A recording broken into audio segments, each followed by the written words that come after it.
À l'affiche du film L'air de la mer en libre de Nadir Moknesh, Zaya Dehar reçoit toujours les mêmes questions. Hélas, pas à propos de ses performances en tant que comédienne. Elle est à l'affiche du film L'air de la mer en libre, de Nadir Moknesh depuis le 4 octobre 2023.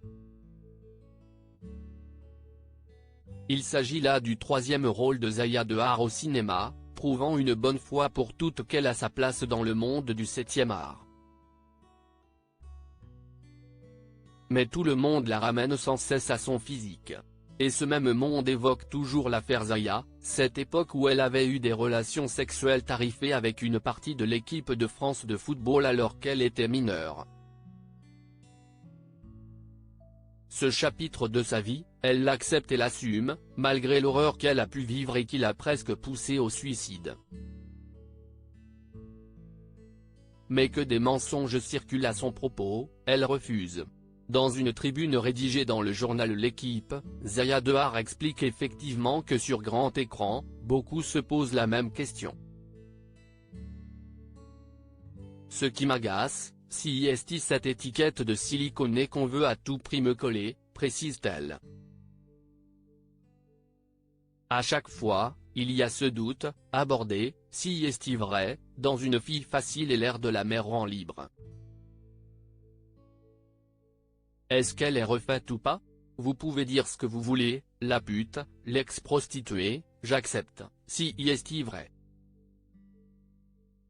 Mais la siliconée, non. Je n'ai jamais fait de chirurgie esthétique.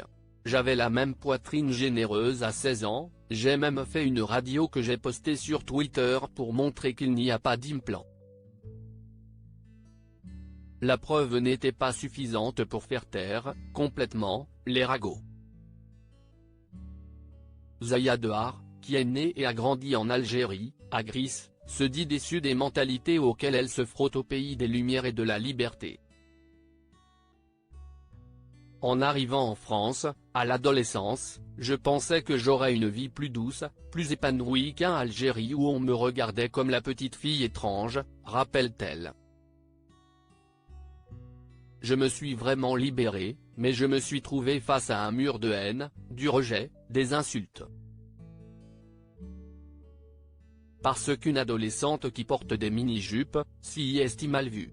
C'était soit me faire des amis et entrer dans le cadre de leur morale, soit mes mini-jupes et ma liberté. Et j'ai choisi sans aucune hésitation.